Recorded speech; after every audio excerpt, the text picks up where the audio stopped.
So today here I'm going to teach you about the semen, that is the basic of semen, where I'm going to discuss about its composition, where it is derived from and how is it produced. So we'll start with the basics of semen, that is here you can see that semen is a is a body fluid that is having the two composition, which is that is it is made up of two things. One part is fluid, the other part is cellular components. So the fluid is again derived from the two glands.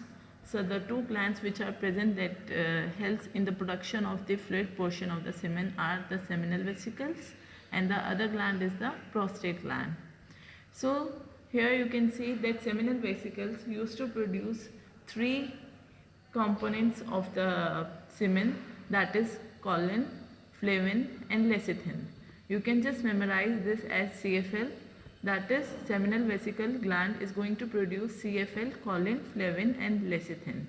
Whereas the prostate gland is going to produce acid phosphatase, prostate specific antigen and spermin. So you can just memorize this thing as SPA, SPA.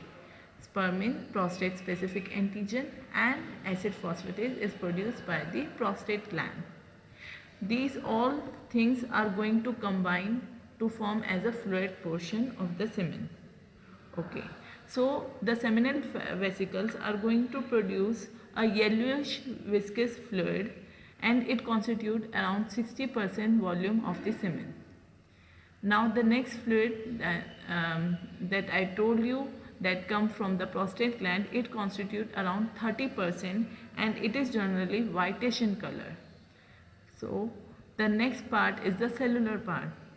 Cellular part is comprised of two parts. One is the spermatozoa, that is the sperms that came from the testes, and the other one is the epithelial cells. These epithelial cells are the cell linings that is derived from the epithelial layer of the internal organ that constitute the semen.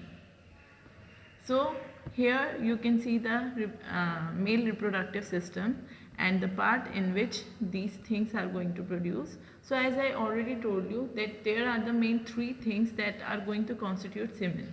The first two glands that are going to constitute the liquid portion, that is the fluid portion. This is the prostatic gland. The other gland is seminal vesicle. The next thing that the cellular components will be derived from the testes. That is, here is the testes that is going to produce the spermatozoa that pass from this duct, which is called as ejaculatory duct, and then this duct is going to just pass the cellular component into the common opening of that is called as urethral opening, in which the other fluid portion are going to mix with the cellular component and thus constitute the semen. So here now what am I going to tell you that how does the spermatogenesis took place. What is spermatogenesis? As you can see that spermatogenesis is the generation of the spermatozoa. So how does generation of the spermatozoa take place? You can just see this flow chart. That it would be easier for you to understand through the flow chart. So first of all, for the process of spermatogenesis, there are few cells which are called as spermatogonia, and these spermatogonia are present in seminiferous tubules. Here through the diagram you would be able to understand more clearly that this is the testes. Within the testes there is a tubules like structure which is called as seminiferous tubules. These seminiferous tubules have the cells called as spermatogonia. Okay, so these spermatogonia which are present in the seminiferous tubules are going to differentiate into spermatids. Okay, so here you can see that spermatogonia are going to differentiate into spermatids in the seminiferous tubules, that is within the testes. Once this thing has taken place, then these cells, the spermatids, are going to transport to the epididymis, that is the tubular structure that is present outside the testes. So here they are going to store for a span of time where they are going to get functionally mature. Okay, so once they get functionally mature, then they are going to pass through this ejaculated, that is the vas deferens. They are going to pass through the vas deferens and then get into a common urethral opening through which it will get the fluid components. So here you can see in this flow chart that in the epididymis portion they are going to get functionally mature. So they will remain in this epididymis until it gets functionally mature. So this whole process is going to take around 3 weeks. So this full process is around, sorry, not 3 weeks, it is going to take around 3 month span of time to get functionally mature from the spermatogonia to the spermatozoa. Once it has been matured, then it is going to pass through the ejaculatory tract to the prostatic urethra and thus joined with the secretion from the prostate. So this is the process which is called as spermatogenesis. That is the formation of the spermatozoa. How does it take place? It starts from the testes, that is within the seminiferous tubules, and then it rests for a period of time in the epididymis. Then it is going to once it gets mature, it is going to pass through the vas deferens and will pass from here. So this portion is going to constitute the cellular portion, whereas the fluid portion comes from this and this prostatic gland. So these three things are going to combine to form a semen. Now what happened? You might have heard about the term vasectomy. Okay, so first of all, what's the application of semen? Why are we studying this semen? Obviously, we are studying semen for the point for its application in forensic science. How is it applicable? That if a suspect is caught because of some abuse, some sexual abuse, so if you want to confirm whether the given person is the one who has committed the offense, then you have to cross check its semen. That the given sample, first of all you have to just check that whether the given sample is semen or not, and then you have to go with the confirmatory test whether the person is the same person from which the semen is derived or not. Okay, so it could be possible that the suspect has been gone through a surgery called as vasectomy. So what happened in the vasectomy?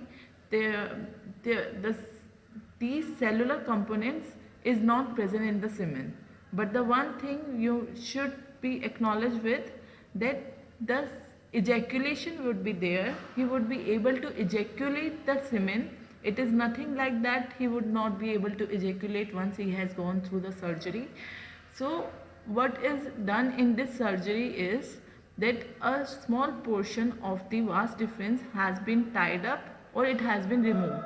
So what happened by this process? Whatever the cellular components has been matured in this process by the spermatogenesis, they would not be able to pass through the vas deferens to the common urethral opening. But rest of the components are still functional and they are going to constitute the semen. So the semen of a person that has been gone through the surgery of vasectomy would be constitute of the fluid portion only. So still you would be able to know whether the person is same or not from which the semen has derived, and you would be able to go through the other test, that is the presumptive and confirmatory test, because for the confirmatory test you can go for the epithelial cells. From the epithelial cells we would be able to extract DNA, and for the rest of the things, that is the presumptive test. There are certain presumptive tests that can be done on the components which are present in the seminal vesicles and the prostatic glands. Okay, so here vasectomy, you can just go through this. A vasectomy is the surgical removal of a bilateral segment of the ductus deferens. Ductus deferens means vas deferens. The surgery prevents the spermatozoa from reaching the distal portion of the male reproductive tract.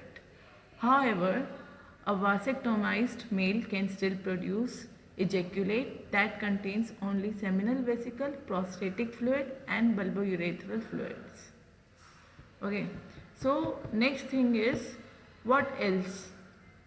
There are certain conditions in which if a person still have not gone through the surgery or vasectomy, there are still chances that it could be possible that no sperms still would not be present in that case. So that condition of a person in which the semen is devoid of any sperm is called as azoospermia. If the sperm count is very low than the normal one, then it is called as oligospermia. If there is a blood present along with the semen, then it is called as hematospermia. So these are the three different kind of condition which could be present irrespective whether they have been through any surgery or not. It's a normal thing that it could be present in either of the person. Okay. However, the secretion of the seminal fluid is not affected in males who have these conditions. So still DNA test, that is a confirmation, could be still possible through the help of epithelial cells. Okay. So if we go with the normal features, if a person is normal and he is ejaculating normally, then in a normal ejaculation, in per ejaculation around 2 to 5 ml of semen is produced, and it contains around 200 to 500 millions of spermatozoa, out of which only 80% are motile. Okay, so not only, at least it can be more than that, but it cannot be less than that. Okay, the secretion is slightly alkaline, that is its pH is 7.35 to 7.5, and it is liquefied in nature, that is liquefaction is due to the presence of some presence of the process called fibrinolysis, because of some prostatic secretion that helps in the fibrinolysis. Okay, so it used to serve as a major important evidence in case of rape, sodomy and bestiality. So rape is the penetration of so rape, as you already know, it is the penetration of the male reproductive organ into the female reproductive organ, whereas sodomy is the term that is used when the male reproductive organ is penetrated into the anal portion of the other person, whereas the bestiality is the kind of crime that has been taken place between a human and an animal. So in all these three kind of crimes, it could be possible to have a evidence like semen. Okay, so it is of quite importance in such cases. Thank you.